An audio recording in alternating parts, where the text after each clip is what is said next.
Hello, everybody, and welcome to the Unity segment of our programming today. I am super excited to be hanging out with Jessica Lindl.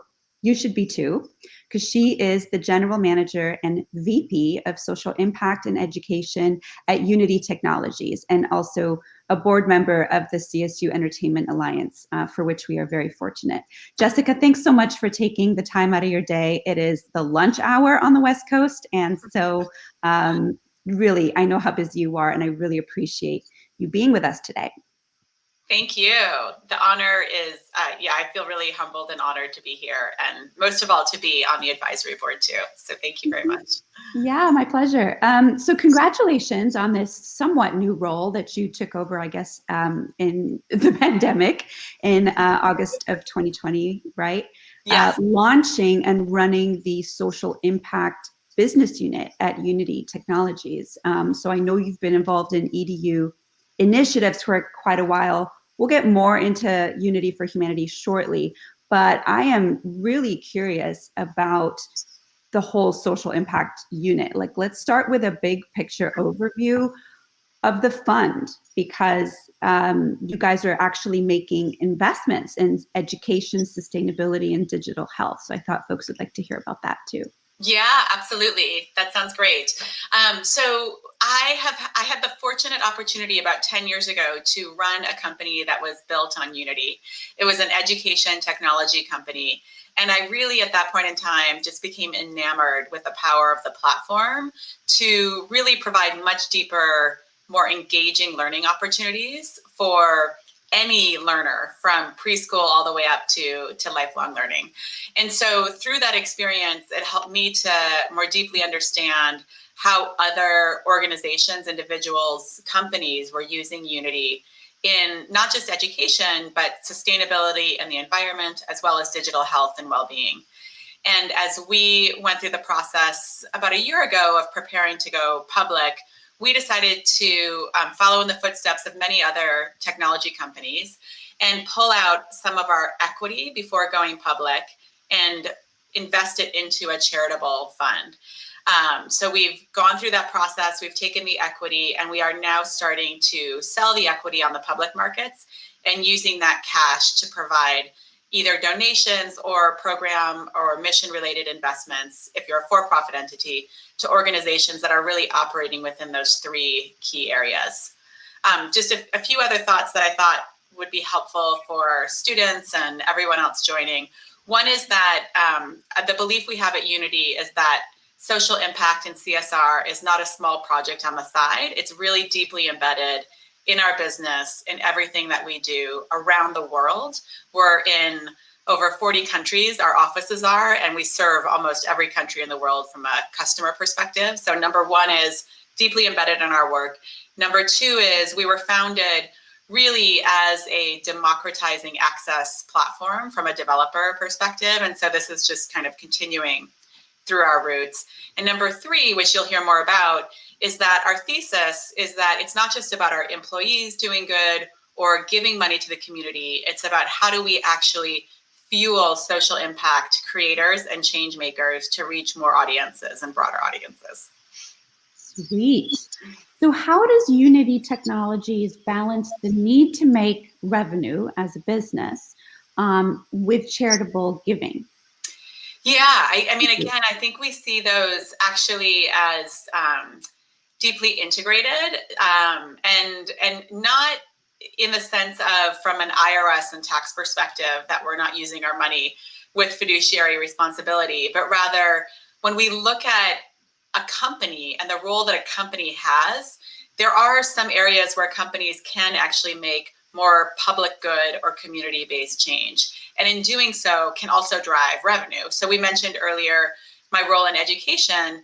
Everything we're doing in our education work that we do already in all the California state universities and also thousands of other universities around the world is how do we support future creators, giving you not just the technical skills or the skills around how to actually enter into a career, but how do we also give you the skills to be able to be an entrepreneur and build new businesses.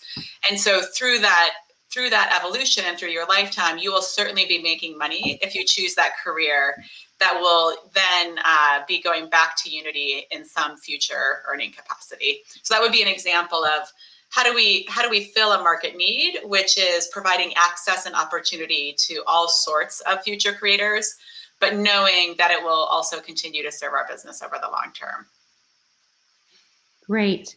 So let's give faculty like myself some love. I know you do a lot of work with K-12, but specifically for this higher ed audience, how can faculty teaching game design innovate their curriculum as they're looking this summer, to revamp? How can they innovate their curriculum to include encouraging students to pursue more social impact content creation? I'm wondering if any best practices come to mind for us as faculty to take a look at that you've come across, because you deal with, of course, a huge ecosystem in EDU. Sure, absolutely. So I think the thing to think through is, number one, I'm just going to give a shameless plug that we've just launched our educator plan. So if you Google Unity and our educator plan, there's just an amazing set of free resources out there for all of faculty members who want to get up to speed on Unity and determine how to integrate it into your classroom or into your work from a research perspective. But really embedded in that, you're going to see curricula that really focuses on how do we empower the next generation of social change makers, so that what they're creating on Unity really does have more of a forward-looking, change-focused purpose. And we actually have had the opportunity to run some game jams already with you, and hackathons to be able to motivate, highlight, and reward some of those social impact experiences that you're able to create on Unity too. Yeah, that's great. So you're suggesting sort of more collaborative events like game jams and hackathons. I wonder to what extent faculty are involved in those as opposed to student groups. Yeah, we often see faculty getting involved in them as well, either designing themselves as judges or facilitators, but really making sure that the students have the fundamental technical skills and know-how to be able to succeed within the hackathons or game jams too. And then tying them to a social purpose, I think, really helps resonate more with the students and the why am I doing this and where can this go and what change can I make in the world? Yeah, absolutely. I wish that we would include more mission-driven work as faculty to require it, to encourage it. I think we do spend a lot of our time encouraging students to produce content that helps them get a job and make a living. But on the other hand, I think you can certainly do both, like produce, great projects and great content with social impact in mind and still be able to use it to showcase your skills, right? That's right, exactly. I think that, and like all of us now, and especially students, who are going through four-year degree programs, I just think that there is a deep desire and motivation to be able to make the change in the world that you want to see. And so I think that even more deeply engages students into the theories and what we're trying to enable and empower them with. Yeah, absolutely. So I'm highly encouraging you guys watching out there to check out the Unity booth at the summit, where you can watch a really cool sizzle reel of Unity for Humanity. You can also check out their website at unity.com/humanity, where you can get all the information on Unity for Humanity. So let's segue to that now. Talk to me about Unity for Humanity from inception to today. Yeah, absolutely. So a few years ago, not just myself as an entrepreneur and a CEO in a prior life, but many members within the Unity family were really seeing an opportunity for how do we recognize and fuel these social impact creators. So we put together really just kind of a first version of Unity for Humanity that was looking around the world for the greatest social impact experiences made on Unity. We gave a small cash stipend and then also provided technical support. We've grown that over the last few years. So this year alone, we are doing 3 different Unity for Humanity calls. We've just announced our call for environment and sustainability. So the submissions for that are due in the next month. And we are getting hundreds of incredibly high quality applications or experiences. Some of them also created by students, which is super exciting to see that happening as well. We have a very robust rubric that looks at these experiences, analyzes them against the UN Sustainable Development Goals that we've identified from an impact perspective. Also analyzes how inclusive was the group of creators. We're really focused on ensuring that there's more people of color and more women represented in our creator base. Also looking at how proximate is this community to the community that they're serving. So those are just a few examples of how we evaluate all of these projects. We choose a few of the finalist winners. Our grant prizes are now in the hundreds of thousands of dollars in grants that we're providing. And then our employees also provide technical support. We also give a lot of marketing support and awareness to the winners.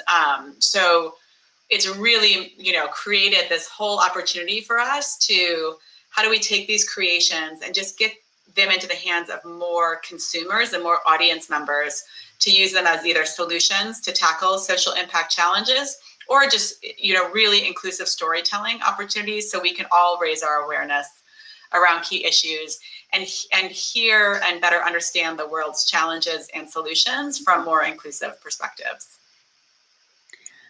I recently read about a project, and I'm not sure if it's Unity for Humanity, but I heard about it, and it involved peace in the Middle East. Yeah, I'm That was a happy really cool to. one. Yeah, if you're okay with it, I'm happy to go ahead and share. Yeah. I have a few, I think, great slides that just kind of bring to the table some of these opportunities. As I mentioned, the areas that we focus on are education and inclusive economic opportunity, digital health and well-being, environment and sustainability, and then also this huge area of inclusive storytelling. These are the submissions that I had already talked through and how we're looking at bringing the change to the table, and then just some of the incredible metrics on how our submissions are looking, number of inclusive creators, and the number submitted. But just giving you a feel for some of these, this was an experience actually made by Breonna Taylor's younger sister, really focusing on healing as a community and not sharing grief in isolation. Ready Teddy is an example of supporting children who are lower socioeconomic status in just really supporting them through an MRI experience with virtual reality. What's MRI? Sorry, Jessica, real quick.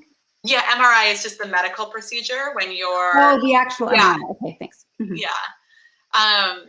This is a wonderful experience supporting aging populations on just more therapeutic and calming visualizations.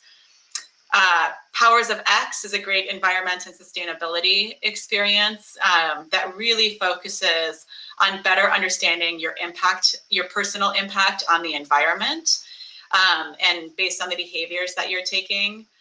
Valens Reef actually allows you from a VR experience to go into the Valens Reef experience and understand climate change and conservation. Similar theme with critical distance. David Attenborough is releasing Green Planet and a mobile AR experience. Samudra was actually just one of our recent winners, which is focusing on reducing plastics in Indonesia from an Indonesian team. I'll just wrap up with this one because I could go on and on. Dots Home is actually a great example of the power of collaboration. This focuses on wealth creation in America and our systemic racism around real estate ownership and wealth creation. It was created by a Black woman living in Detroit, partnering with a Latina activist, housing rights activist in Texas, and they've created this overall experience to help raise awareness around the importance of home ownership and overall wealth creation. So lots and lots of experiences. Wow. Let me get back to you. There we go. Yeah, that's just, it's incredible. Isn't it incredible how much talent is out there? Yeah, I think what's more incredible too, the part that I love about my role is meeting with all of the creators. I mean, these creators themselves have these phenomenal life stories, and also the journeys that they've gone on to be able to just better understand their own personal growth from a empathy perspective as a communicator, as an owner of the change that they want to see.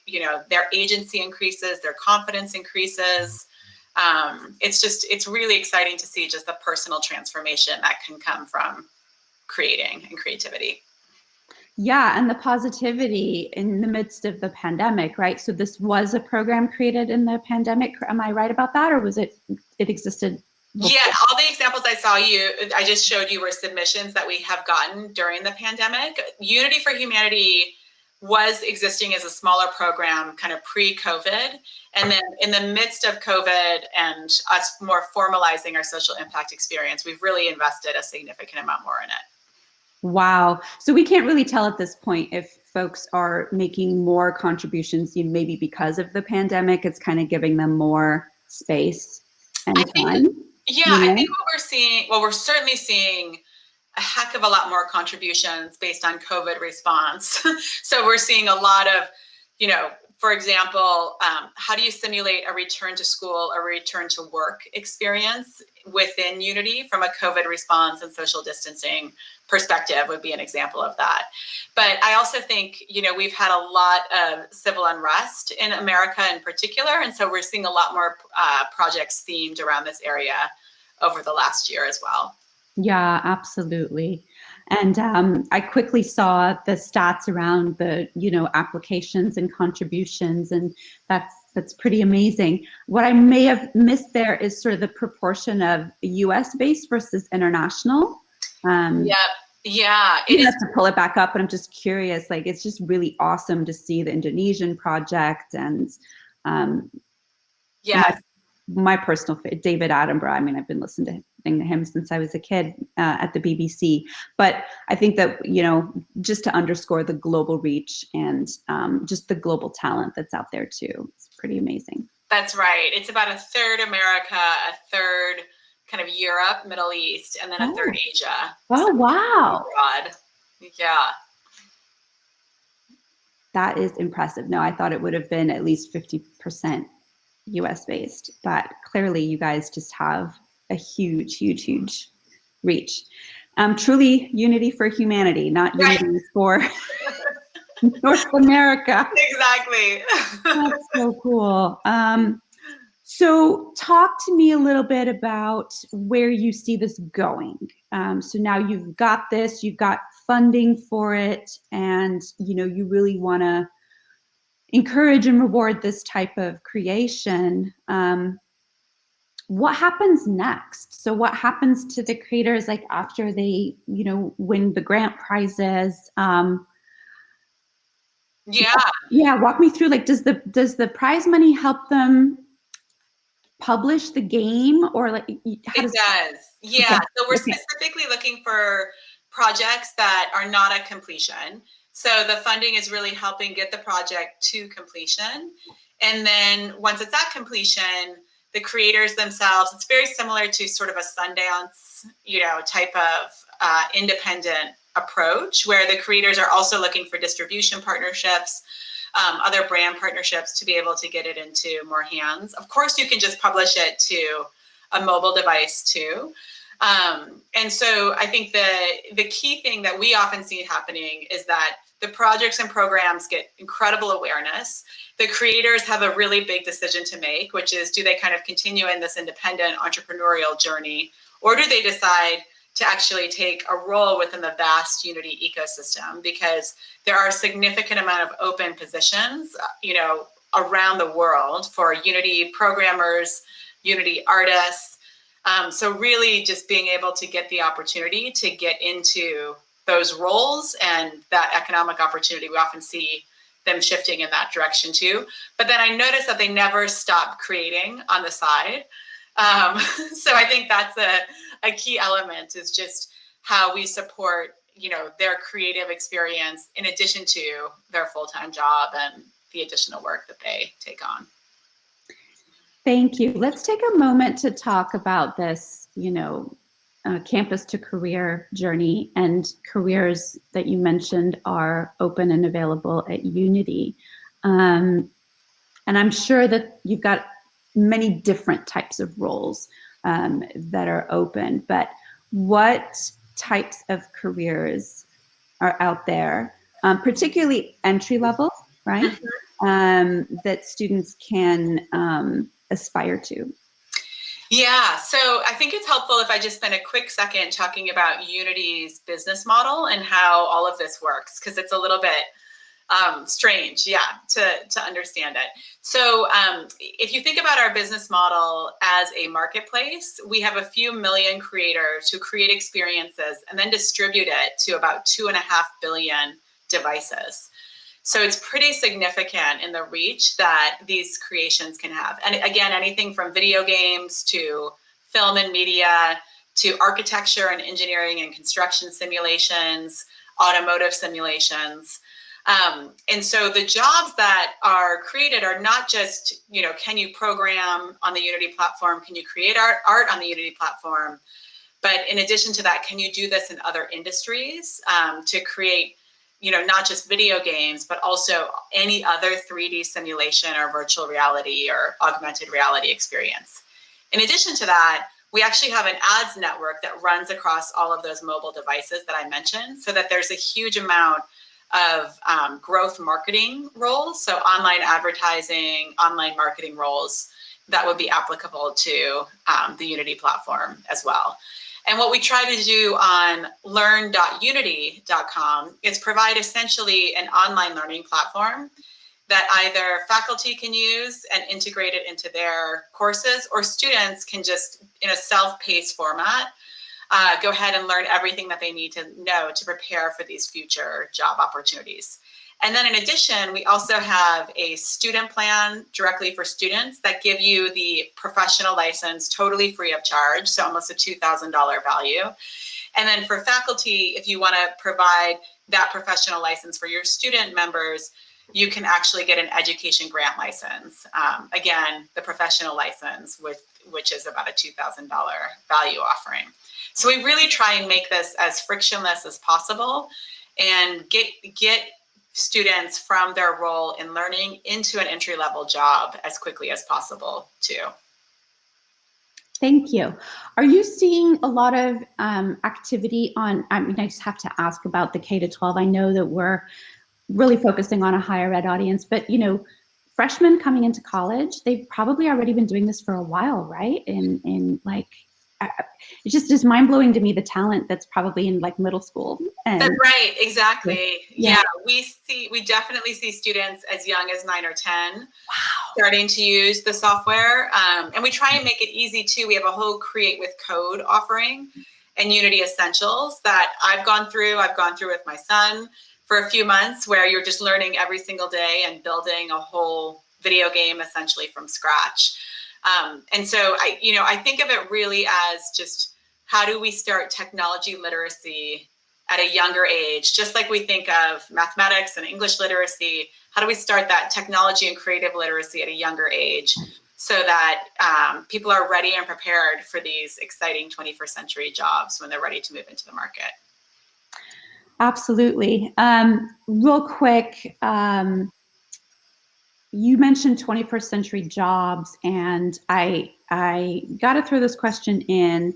Do you see the post-pandemic return to work being any different for creators? It seems to me like that can be done from the comfort of anywhere, really, as long as you have the tools and the connectivity, right? So it really doesn't change much in your world, does it? No, I think that's exactly right on. Like we we, pre-pandemic, were much more open as a company to hiring remotely, and again, 40 offices around the world in multiple different locations. But now, I mean, it's not obviously just us, it's all of our customers who hire these roles that are really looking for, frankly, the best talent that we can find from a global perspective. Which really makes Americans stay on their toes, right? Because now it's a global, marketplace for talent. It's interesting, right? Yeah. I think, and then I think it's exciting for us to see just the different the cultural nuances that come to the table. And Americans continue to be very entrepreneurial and innovative and collaborative and in the thinking that they bring to the organization. They are, but I find that my students sometimes lack a global outlook or good point. The notion. I think the entrepreneurship is definitely there, but the idea that they could be working for an office, okay, quote unquote, that is in a different time zone, but yet, based in the US, I think many students haven't traveled outside the US or haven't had the opportunity to do so. So that's why I bring that up in terms of the job hunt, that the roles wouldn't necessarily be limited to North America. That's right. Yeah, great point. So in wrapping up, let's see. There are 3 minutes. So we have touched on a couple things that we wanted students watching to know, the advice for aspiring creators, maybe either like future Unity projects, like a long-term vision for the social impact unit. What are your closing thoughts here? What are the main takeaways that you'd like folks to be aware of as we keep our fingers on the pulse of Unity's programs? Yeah, that's I think a great question in closing. We designed our strategy from a 10-year impact perspective, aligning again to the UN Sustainable Development Goals, which, by the way, if US students are not familiar with it, they are, 10,000 companies have committed to them. We're not alone in the focus that we had around those. But the 3 areas that we feel most prepared as a company to deliver on, one is climate. And how do we actually use Made with Unity experiences to create simulations instead of physical goods? So offsetting carbon and climate as a result of a simulated experience instead of a building of something with hard goods. Number 2, really looking at how do we think about making an entire industry sustainable? So partnerships around reducing emissions from cloud hosting or from the production of devices. So that's one area on sustainability. Digital health and well-being are these Made with Unity experiences that really increase access and quality to healthcare. And then the third, as I mentioned, is education experiences that are really focusing on impact in learning. How are we taking populations that don't usually have access, giving them access to high quality education, and then increasing the outcomes from an education perspective. Gotcha. So 1 minute left. In 1 minute, Jacqueline Santiago is asking, would it be possible to speak to the 4 points of Unity and how we can incorporate it into our own practice as upcoming professional artists? Sure. Yeah. Do you mean the 4? I'm going to assume you mean the 4 points of Unity being the 4 areas that we're focusing on with education, healthcare. Okay. Sounds great. So I think from an artist perspective, all 4 of those areas can really increase the engagement and the experience. If you think of Unity as again, immersive technology, there's no other technology in the world that can drive empathy. And all that comes from you as artists creating those experiences to drive deeper empathy for us and all of humanity. Very nicely done, Jessica Lindl. Thank you so very much. We really appreciate you being with us today. Want to respect your time. You may also have an engagement at the moment. Thank you very much. I will make sure that I direct them to the Unity for Humanity website and some of the other resources you mentioned here as well. Great. Thank you, everybody, again. Really appreciate the time. Take care. Bye.